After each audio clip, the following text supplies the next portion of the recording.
Hello everybody, Prof. Geaver here. I'm here to talk about my experience with Trails Through Daybreak 2, or Kuro no Kiseki 2. I have been waiting to play this game for the longest time, and I've been waiting for an official announcement of it being localized, and we finally got that. It is coming to the West in early 2025. We don't have a specific date yet, but I was kind of waiting, especially now that we have Trails Through Daybreak officially over here in English, and Kai no Kiseki, the final chapter of this trilogy, coming out in September, just a little over a month from now in Japan. But I decided to settle down and give my go at it with the fan translation that is currently out, and I have thoughts.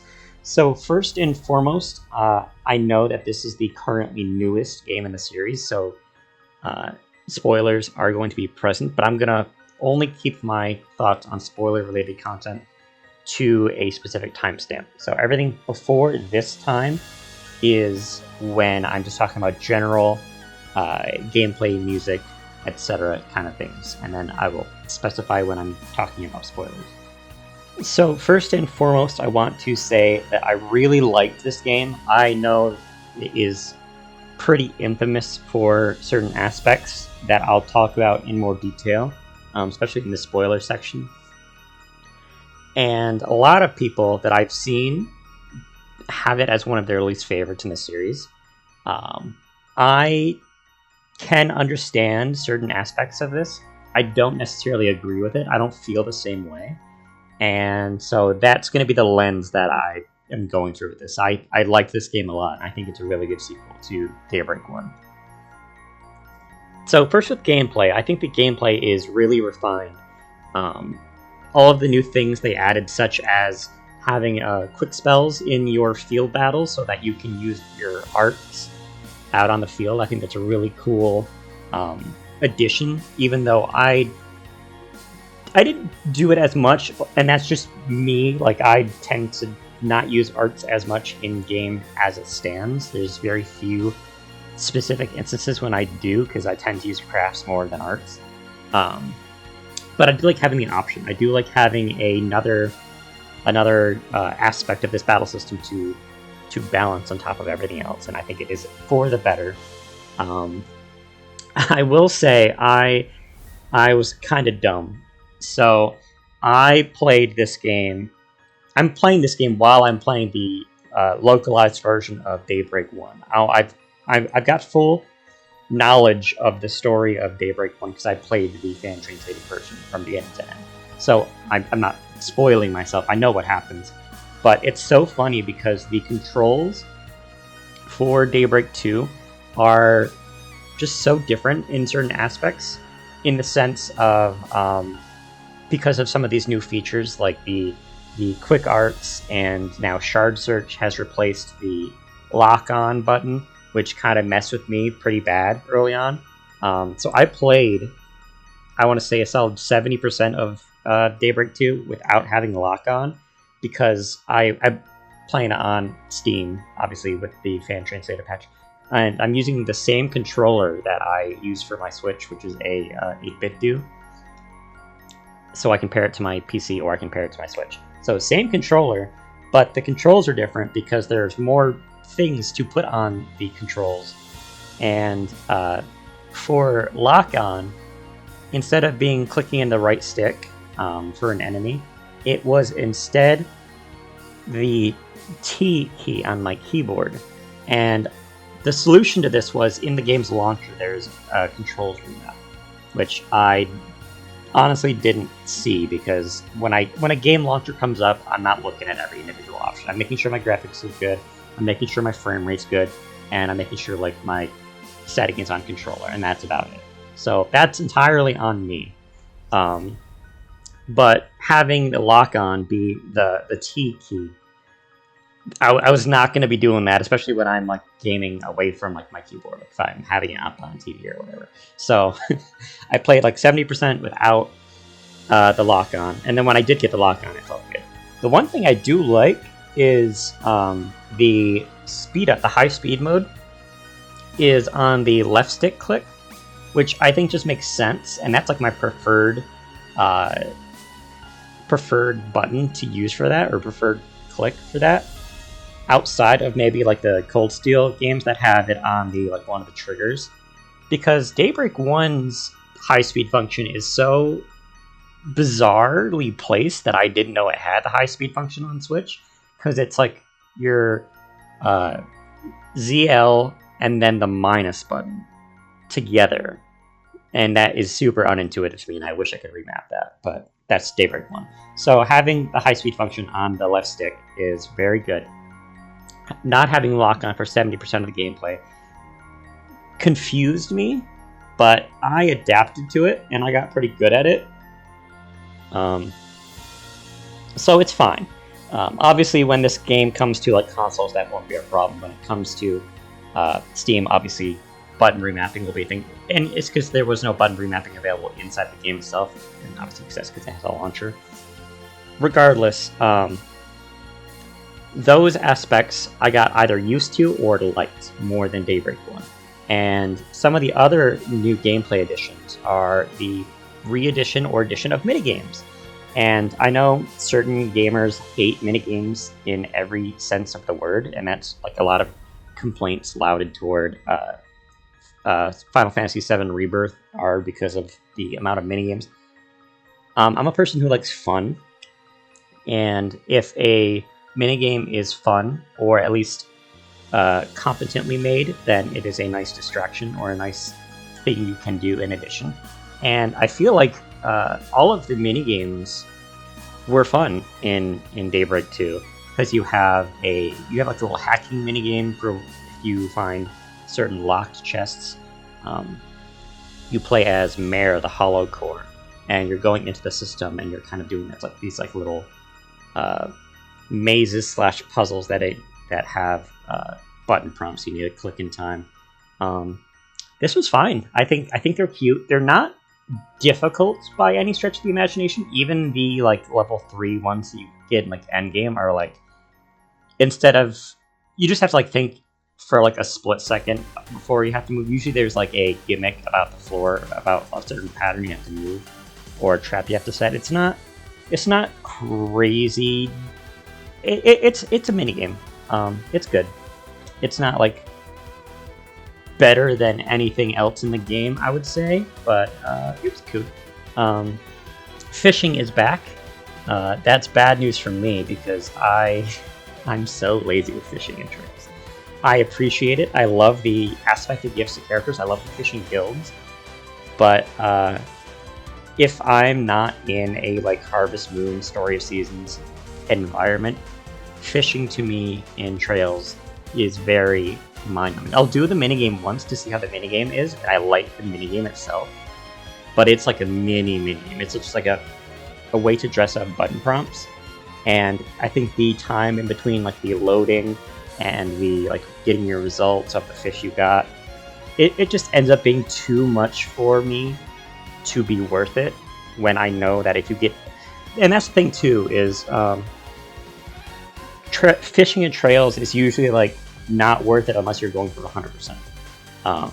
And so I made a decision very early on I was not going to go for 100% in regards to fishing. So I did not. The only time I fished was, there was a side quest in chapter 2, I believe it is, or act 1, I think is how they classified it. In Longport, there is a side quest that requires you to catch a crab, and I had to like learn how to fish because I hadn't done it up to that point outside of the initial quest. So that was interesting. Food, on the other hand, is crazy good.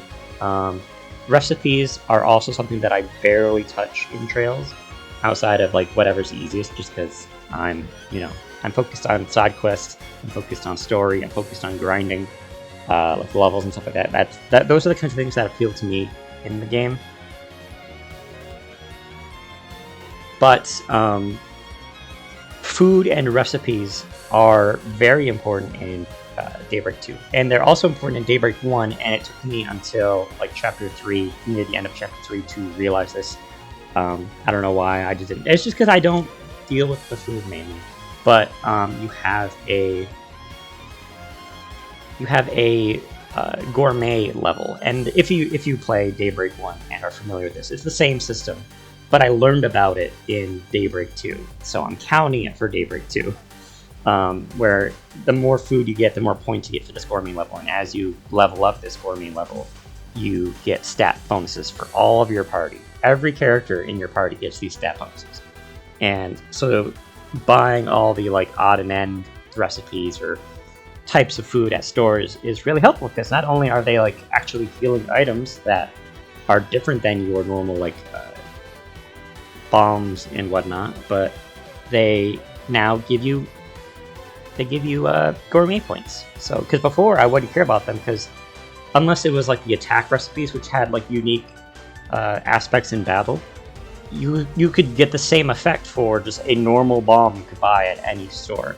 But now they have a different purpose to them in addition to the health, so it's really cool.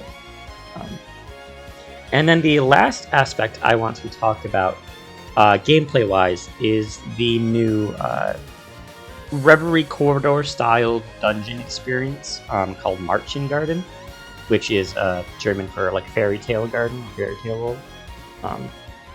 This is a really cool idea that I like, and I'm interested in seeing what happens with Kai, because it exists still, so I wonder if it's going to return in kind of a second, considering that is more of the like Reverie-like game.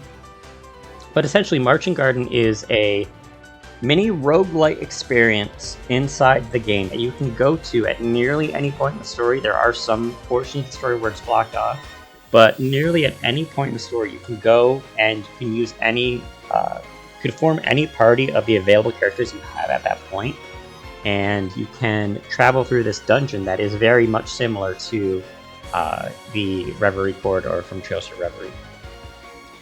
And you have specific tasks on each like room of this floor, and some of them are like defeat 7 small enemies, defeat 4 medium-sized enemies, defeat 1 large enemy, break 8 breakable objects, disable 3 of these artifacts that are doing unnamed things.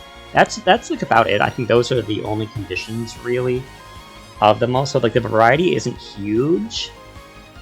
It's not like a game in itself, it's just kind of like a side mode that helps you build up your party and get materials, because as you explore this area with all these like enemies and such, you can get this materia, I think it was like mirror crystals or something of that. No, mirror's the money. I'm dumb.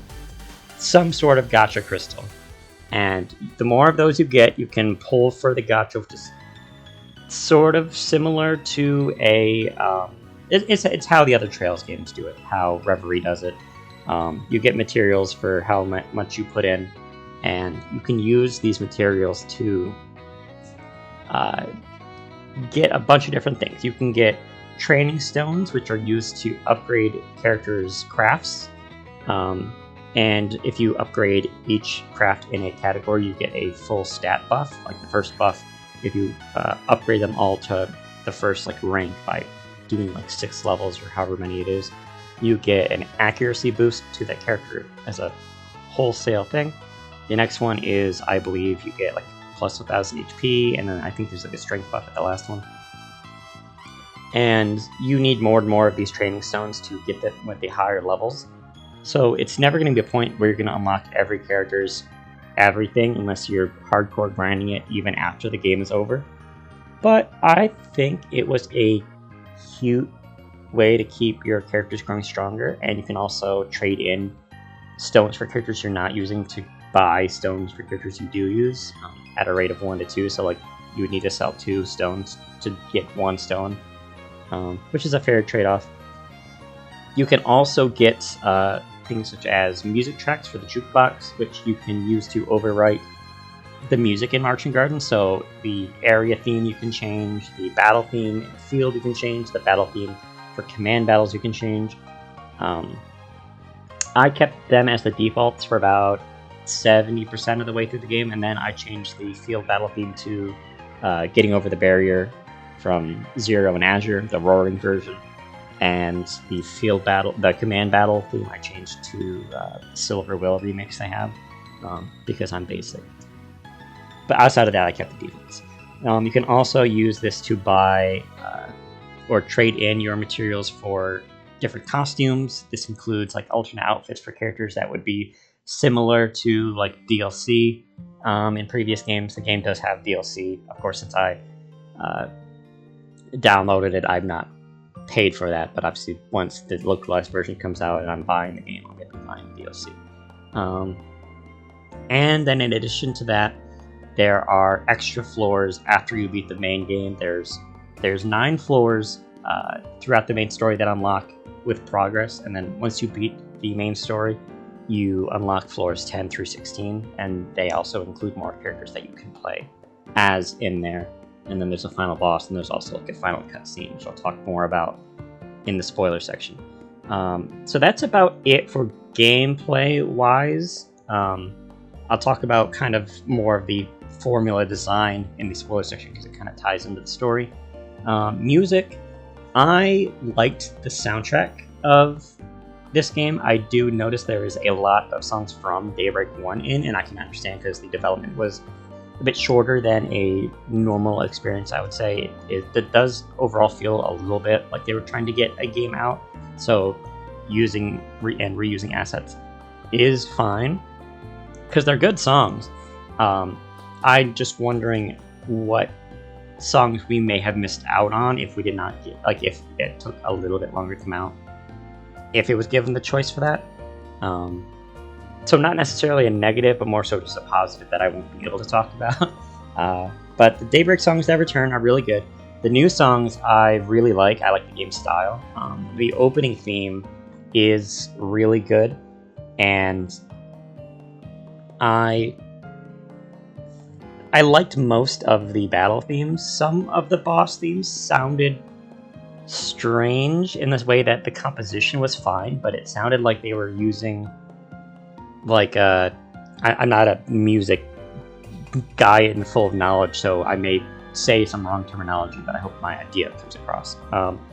It sounded like the music pack for whatever, like however their system is set up, had like cheaper sounding instruments, or kind of like it sounded. Some songs sounded that, and I can't pull a specific example out of my head right now, just because it's more of as you play it, you may notice it. Some songs sounded like they were composed for a game like 15 years ago, which is fine because I love a lot of songs from that time, from games from that time. It's weird because there are other songs that are much fuller in sound, have like higher quality instruments, and like sound like they have like real instruments involved. So it's weird having that like dichotomy for the main soundtrack of the game. Like I'm not questioning why like Getting Over the Barriers sound font or the instruments used to compose that song are different than the songs to compose like the original battle theme from this game. It's like songs from the same, intended to be for the same game, that have different levels of like quality put into it. It's strange. I'm not saying that it's bad necessarily. It just confused me. But the composition I liked. So I'm sure there'll be a lot of fans that do a lot of like remixes and take the compositions and elevate it to new levels. And I'm sure we'll get like a Kura no Kiseki 2 like sound album like we've gotten with other ones that remix a lot of these songs. And I'm sure they'll sound really, really fantastic there. It was just one thing I noticed. But other than that, I really liked the soundtrack. And a lot of these songs are going to be on my like new rotation list. Now, I'm going to be talking about spoiler things and characters and story and such like that from this point onward. So if you want to go into this game completely fresh with no spoilers whatsoever, now's your time to duck out. My overall feeling on the game is I like it. I like it a lot. I need some time to let it sit to see exactly where it is on my listing. But I really loved Daybreak 1. And for what Daybreak 2 was going for, I really loved it. Okay. 5, 4, 3, 2, 1. Okay, so this game is interesting. And I know why, or at least I know some of the reasons of why certain people did not like it. I know a lot of people were expecting something on the level of like Trails of Cold Steel 3, Trails of Cold Steel 4, Trails into Reverie, where we would get this huge plot movement, huge world story, beginning a lot of clarification, a lot of huge revelations, and this game is not that. Kai no Kiseki is gonna be that. I have no doubts about that, and I'm infinitely excited for that. But the way that this game is a sequel to Daybreak 1 is very similar to the way that Trails of Cold Steel 2 is to Cold Steel 1. And I notice a lot of the people that really dislike what this game was going for also really dislike Cold Steel 2 and think that nothing happens in it and that it's kind of a filler game until Cold Steel 3 happens.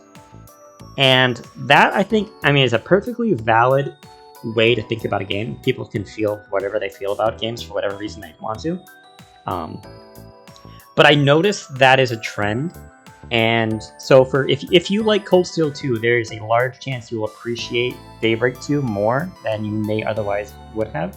Because this game is smaller in scope, in the whole global political scale of things. You're only dealing with things relating to Caliburn, and it also is a huge study on both characters that have been introduced and also like a send-off to a lot of concepts from before. So dealing with a lot of past conflicts that have been resurfacing and digging more into a lot of relationships that people have been wanting more out of and seeing more of and bringing them to the forefront. Now, I have some examples that I want to bring up, but first, before I talk about those specific things, I need to talk about how this game is set up, because there is one aspect of this game's design that I can definitely see and more closely agree with, is time travel. Time travel in stories is always difficult because it is setting an expectation that standards or stakes may not be as serious, or they are the most serious. And since we're in the middle game of an arc, it's hard to balance that. And so I can fully understand people's hesitation with that. So essentially, at the end of Daybreak 1, we have 7 of the 8 Genesis units, and there was one that we have been unable to claim. This game begins us with a few central mysteries. One, there is a new red Grendel, and named Grendel Zolga, and he seems to have a fragment of the 8th Genesis. And the last Genesis, is split up into, I believe it's like 4 different segments. So one person I saw said they were upset over the fact that we spent an entire game getting 70 of these things, and now the 8th one has to be split up because it's a MacGuffin. And like to a point, we have a numbered set of things to obtain so that our story can have some sort of structure. And I know some people dislike that. I think it's fine that you have a idea of where the story is going, at least in frame. But this Genesis is causing a lot of nonsense, I'll call it. And during the first prologue act, we are chasing down this Grendel based off of things we were able to investigate in the surrounding area of Edith and whatnot, and we find it at a military base. And at this military base, we fight against it with Van and Elaine, and I have to quickly mention Elaine is more playable in this game than last game, so that's fantastic because I wanted to see more of her, and some people said she doesn't really do much in this game. I don't agree, especially when the fact that she is like your second playable character, and you have access to her through all of, like that early through when you first get to Marching Garden. Anyway, her being playable is really cool. Kincaid is playable, much less so in the story, but he has his moments.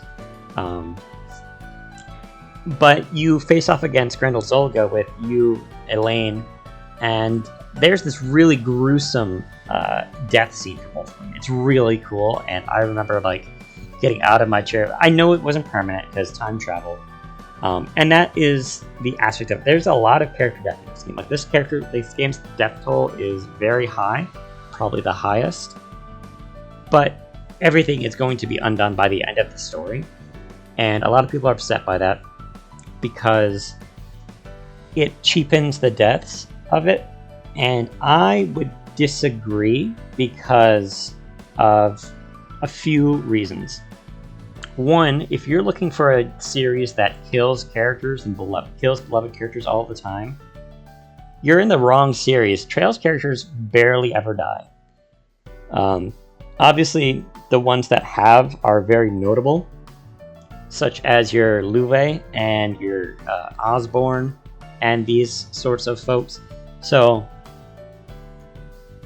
them doing it this way is not any less stakes than a normal Trails game, because you know that Van isn't gonna die. You know that your main party isn't gonna die, with like very few exceptions. Even characters, when they do die, they like in normal circumstances with other series, I would agree with this criticism. But since we've already established long time ago that character death is not the point of storytelling, death is not the fate for many of these characters as we are seeing them. Getting to see that, even if we know it's not going to be the timeline that we continue to follow, it does offer like its own value of just the strength that we're fighting against, and it does allow for certain scenes to be a bit more poignant, even if it's not going to be the true timeline that we follow, because there's a section in Act 2, I believe it is, Act 2, Side B, because you have different POV sections that you're following. Sort of like a teeny bit of Sky SC when you're like switching to Joshua's POV for certain aspects. It's kind of like this here, but each act is split into two point of view. So Act 2B is when you're with Agnes and Aramis, and the school is invaded by like racial terrorists, because it's continuing on the Daybreak idea of being a lot more socially aware of its surroundings and in its place. And Toa, who is a returning character from the Cold Steel series, also in Azure, because teehee. But Toa dies. She sacrifices herself for a student, and her like last words are wishing for Reen, Angelica, and Crow, and it's super sad. And even though I know, like my big boy brain knows that Toa is not dying here, like she's gonna be fine by the end of the game, seeing this character that I've known for so long at this point die, like, and it be treated as a like serious death in this timeline, sucks. And that's a good feeling, because even though we know that the timeline's going to be reset, the characters aren't treating the ability to rewind time as a crutch that they need to use. And even by the end of the story, they're actively working to not rely on this power, and you do things with their own strength without having to rely on the power of, oh, if I mess up, I can just go back in time and do it over. Because it's not something they willingly choose to activate. It's something that happens upon reaching the timeline that is not in accordance to their desired output. Which involves a lot of fun theory fodder I have for the possible Septarian of time, but more on that when we see more in Kain and Kaseki. There is another aspect to this point that I like, and it happens near the end of the game, where the final villain overall is revealed, and we get the reveal of the Grendel Zolga, and it is a shard recreation of Dingo Brad from Daybreak 1, who died in the Krail bombing, or nuking, and we get the explanation that his soul had latched to the 8th Ocgenesis unit as a result of his feeling, his guilt over having died in this event, his fear over those who cared about him grieving, and I think that's a really well done aspect. And they set up this shard recreation early in the story with Jin and Kilika being used by the Garden Master, who is another villain who I think is a little less interesting, but for different reasons. But having Dingo be this ultimate villain who is less so a villain himself, because it's not like Dingo is evil, it's more so this is a recreation of Dingo's soul at the moment of his death, so he has his personality, his memories, but it is not his willpower, it is not his desire, it is the will of the final Genesis unit, which is the unit meant to observe humanity's sin and rebel against that, and guide all of the others into forming this perfect timeline.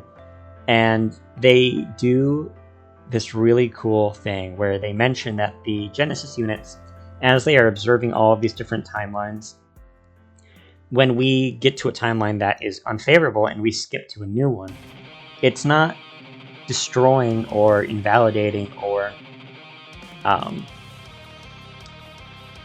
even removing these timelines from existence. It's archiving them, it's saving them for if there's something that would make these timelines more viable, then it still has the ability to shift to them and make those consequences any more real, because the final fight between Dingo as the Crimson Sin, Grendel Zolga, is that if he is able to reclaim the Genesis units and stop Van and his group, the Genesis will then take the information that it learned throughout this whole entire adventure, decree that this now solved quote-unquote timeline is invalid because the heroes were not able to live at the end of it, and then substitute in the previously worse timeline where things were going wrong, and instate that as the new currently viewed timeline. So it's this really cool aspect of it that I think a lot of people aren't either understanding or have gotten to. I think a lot of people who are frustrated with it may not have finished the game and are just seeing it as the beginning lens, because that's a very dangerous tool you have there, to where we have this tool that can observe timelines and choose based on the willpower of the person who is fighting with it to determine the best possible outcome. But that best possible outcome isn't a set in stone solid fixture. Our heroes could die by some means and suddenly another timeline is the best possible outcome. But because certain things were not right with it, we can allow the fact that a coup d'etat in Calvert is happening. We can allow that a ship is doing a kamikaze run on the Arkwright Solutions office. All these things can be justified because certain aspects may have made that the new best possible timeline, so that the Genesis unit under this willpower could switch to at any time, and that could go for any one of these timelines that we've gone through. So suddenly, these ends that we've reached, where terrible things have happened to characters we love, suddenly aren't just a bad ending that we're never going to have to think about again. They are all equally viable for being the viable timeline if this creature is not stopped, because it's a subjective manner of emotion that is controlling this very large concept of time. And it was a really cool way to give stakes to something that previously did not seem to have the amount of stakes that Trails normally would, and give it those kinds of stakes, I think, for probably the first time in the series, because even with things like the Curse, the Great Twilight, you know that there's going to be a resolution at the end of that, and the bad end is they lose and that's it. But since you're playing the video game that has a sequel, you know that's not going to happen. We are still in game 2 of this 3-game series, and these Genesis units are still having a lot of mysteries tied to them. And the fact that we've gotten like closer to like multiple character deaths becoming like legit, I mean, they've happened. It's just not in the timeline we're currently observing, because the timeline we're currently observing is deemed to be, by our character's willpower, to be like the most satisfactory one. So I know that was a lot of yapping, but I think that this game's stakes work for what it's trying to do, and I think they justify it at the end. Secondly, I love that the final boss is, since it's a game about time travel, they send you through time, through the different phases, points in your journey.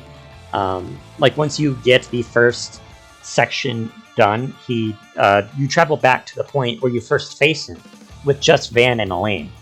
And it's really cool because he's fighting with the same moveset he was fighting with there. Then you travel forward and you have a sort of mirage battle between the Tyrant and the Ghoul Ida. And that one was pretty tough. And then you have a battle, then you like travel even more forward and you fight against Demon Melchior and Demon Dante, Gerard Dantes. And that part was nuts because Melchior kept spamming his Phantom Cones and that was bullshit. And then you get pulled back into the present and you face like this second form of him in his final phase. And I love that this is where he gets the donning of the Crimson Sin, Grendel Zolga, and it starts playing the opening theme because it's the Crimson Sin theme. Peak. It's so peak. And then you're in the command battle and you get like a third of his HP down, and then he knocks you out of the command battle and he becomes like a field battle. And his attacks hit like a truck. Thankfully, they're not that hard to dodge and get like the perfect dodge bonus. But that was wild. And then you get him down to 1 HP, and then he does his S-Craft, and my team was on its last legs. So I played this on normal. I should say this game is hard in the sense that enemies hit like trucks. Definitely more so than normal, and I found myself in kind of getting backed into a corner more than a fair few times, especially with certain boss fights. So he hits like a truck, he does so much damage, and he breaks through shields like nothing. And you have to hit him enough, and like you have to do the field battle enough to like reopen the shard to do that. He gets this S-Break on you. I'm like, fuck. And they start to do his S-Break animation, but then Van interrupts it in his Grendel form, and like that's the end of the fight. So the final S-Break means you're done with the fight, you won. But they don't tell you that, like they have you believe that you're gonna be losing because he's doing a last minute like fuck you. But the opening theme just gets like not louder and louder, but it gets like more pumped up as it's getting near the final bit. And it's so good. It's so good. And the finale is so good. You have Marielle being brought into this world that you're in. I'm not going to go too deep into like explaining that because it's crazy and it would make this video already so much longer. But she gets a nice send-off and goodbye, and we learn.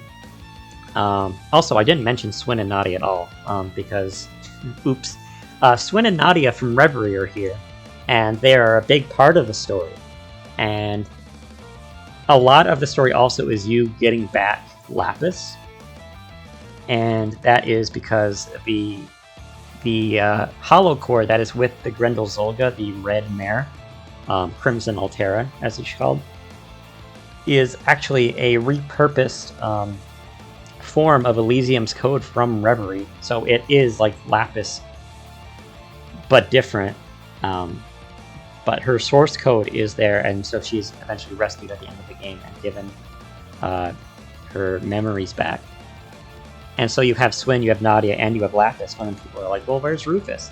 He shows up at the end. They don't show his face, but his they do the thing like in Azure when Grimwood is revealed, where they have like a little screen pop up, a circular orbital screen. Rufus pops up and he's like, hey, I gave you a favor. Here's for helping. This is my thank you to Dingo because he was an old associate of mine. And he's the one who like brings Marielle in because he was made aware of the situation. So teasing that he's going to be in Kai. It was a cute thing, and they show him like the silhouette, and he has this like new hairstyle. So that was cute. And the group has their ending, and Agnes kind of admits to herself that even though she is not going to be with Van, like she knows that that's not going to be a possibility. She at least wants to tell him how she feels one day, which is big foreshadowing for Kai, because there's stuff with that is going to be super important. I like that because I don't ship Van and Agnes. Although, I like her crush more, even though I don't ship them, because there are connect events right before the like finale that you can view, and Agnes is her and Van going to the top of Trion Tower, and she is talking a bit about her mom and her dad and how they met. They were both at Aramis. Her dad was a student, and her mom was brought on by her grandma, who I believe was a cafeteria worker. And so they met, but they had a bit of an age difference. And Agnes mentions that it was specifically an 8-year age difference.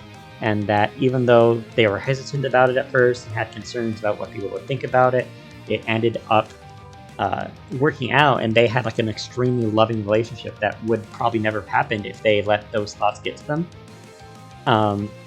And then at the end of the Connect event, Agnes is like, that's kind of interesting that we're at an 8-year age gap too. So like I feel I need to word this very carefully. I feel better about her having a crush on Van because I think it makes sense with her character and with what she grew up with. I do not ship them because I do think that it is still weird for an employer to have relations with his minor employee. That's still gross.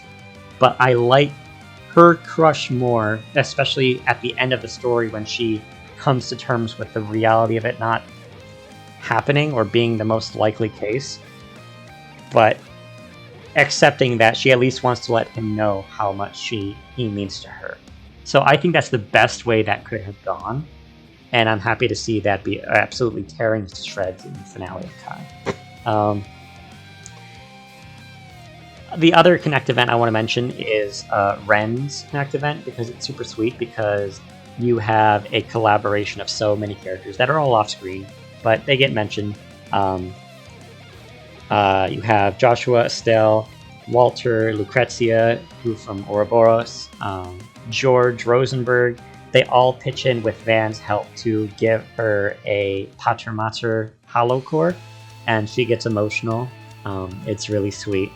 And it's really special that all of these different people that Ren has interacted with, formed these bonds with, come together despite the fact that they are all coming from wildly different aspects of life who fundamentally disagree with each other on a basis of where they are mortal enemies in many cases.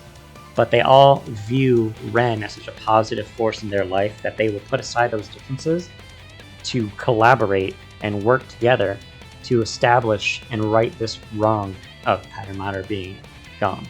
It's such a wonderful Connect event, and ties into one of my other thoughts of this game doing some really cool things in its intermission, which happens before Act 3 and after Act 2. Probably one of the coolest story segments in a Trails game, period. But everybody is invited by Elroy Harwood, who is the 4th Angus of Ouroboros, to this island paradise called Nemeth Island. And everybody's suspicious, everybody is wondering, and by everybody I mean Ouroboros are invited, so Walter, Lucrezia. Heiwei is invited, so you have Sao Li, you have Guran, a new member to the Heiwei family in this game, who their story is also really good. You have the Bracer Guild, you have Ikaruga, you have the Arkwright Solutions, you have the Prince of Elsheim, you have Qasim Al-Fayed and the Mardu. Like, literally everybody is invited to this island. And the things that happen on this island are crazy because it deals with both the search for the Genesis and the current events of Ouroboros, or rather Harwood and the two twins, Ixis and Yolda, because they are the two kind of new villains of this game. They are the children of Gerard Dantes, and they are, at the end of the game, made the shared spot of the Enforcer number 20. But for the purposes of this game, Harwood is kind of like betraying Ouroboros, so that's why he invited the other Ouroboros to stand against him. But by the end of it, he's kind of back, because Anguisses can do whatever the fuck they want. But the plot they have is huge story moments for both Katsure and for Ren, as you come to find out that this island is where the Paradise Lodge was. And those who know what I mean by that, yeah, it's as hard hitting as it sounds. For not unaware, Paradise was the lodge helmed by the D therefore G cult that trafficked human children, and Ren being one of those children, Katsure also being another one of these children, but he was not in Paradise, he was in another lodge.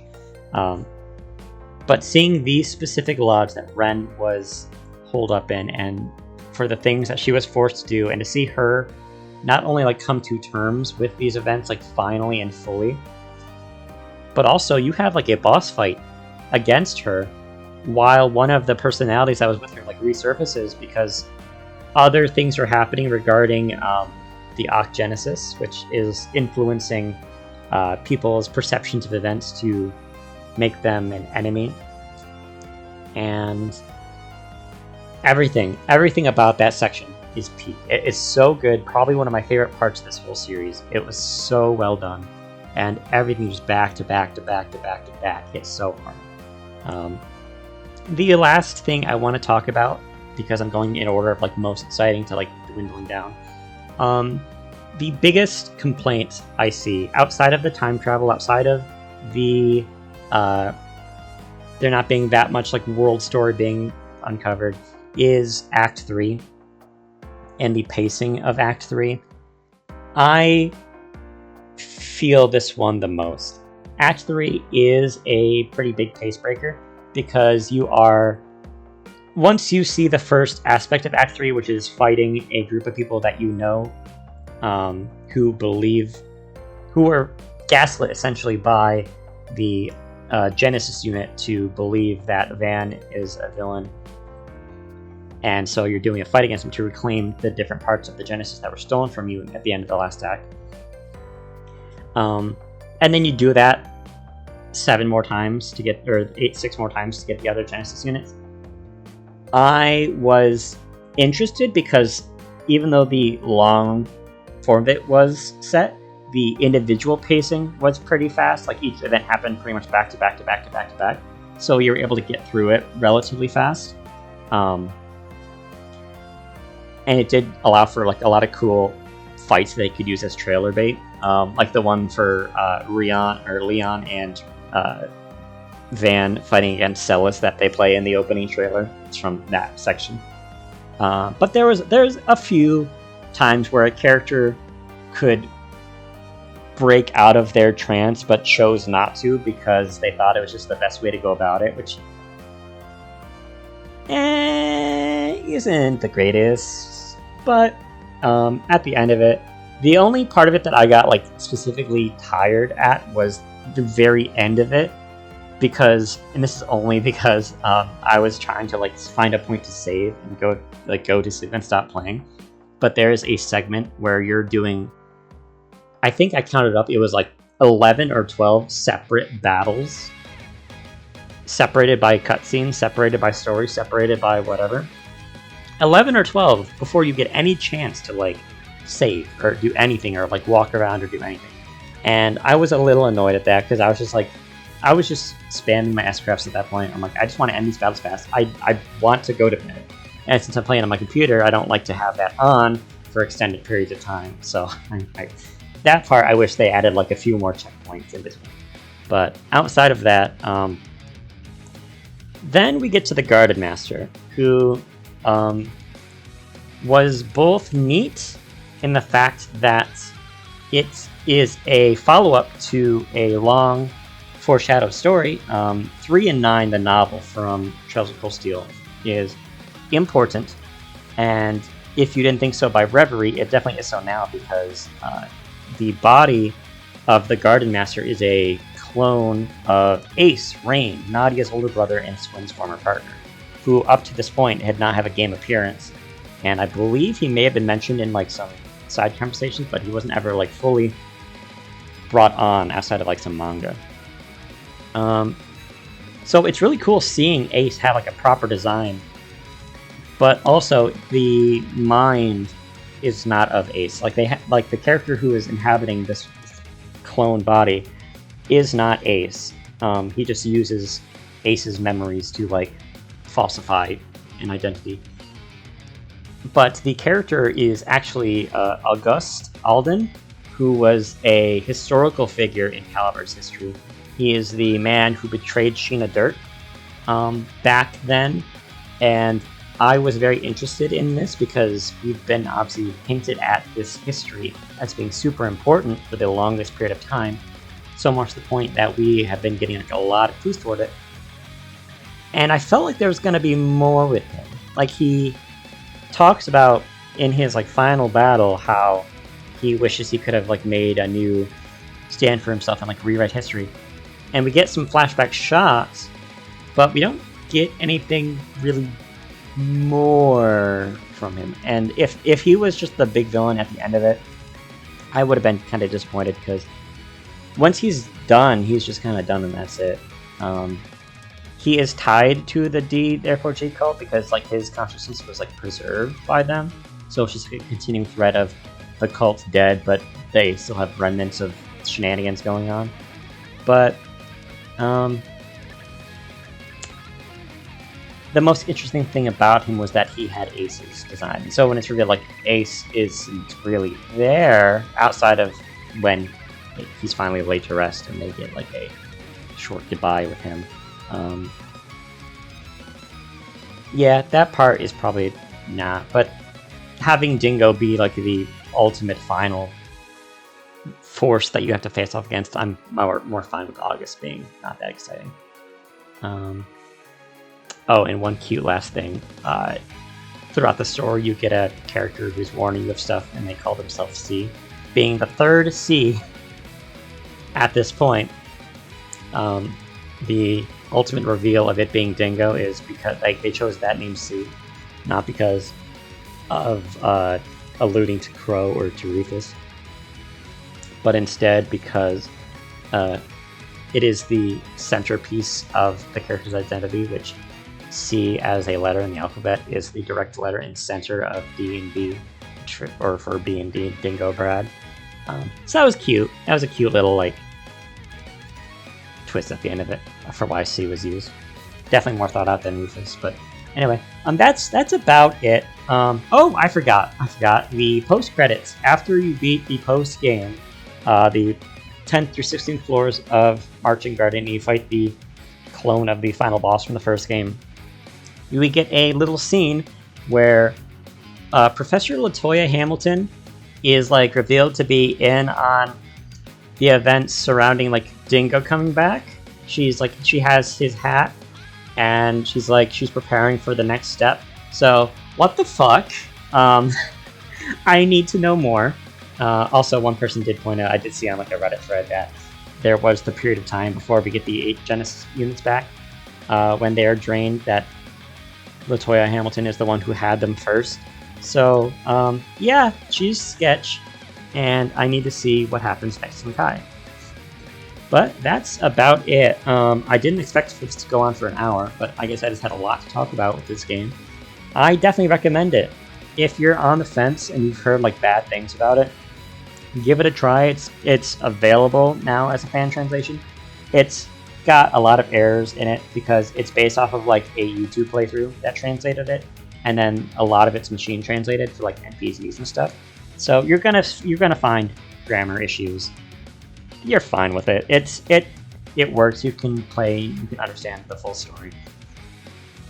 And the official localization is coming out early next year. You should definitely support the series so that we can get Kai no Kiseki earlier than maybe we might have if they don't have the budget for it. Yeah, if you like my content, you can check out. I have a full recap of Trails in the Sky FC out, and I'm going to be continuing that trend. I will have like a full in-order recap of Trails to Daybreak 2 when I get to that. But yeah, I've also got Daybreak 1 as a Let's Play going on, and I've got my other non-Trails stuff with Xeno and Pokemon and Paper Mario and my own books, so check out my other content if you're interested. And that, check you guys next time.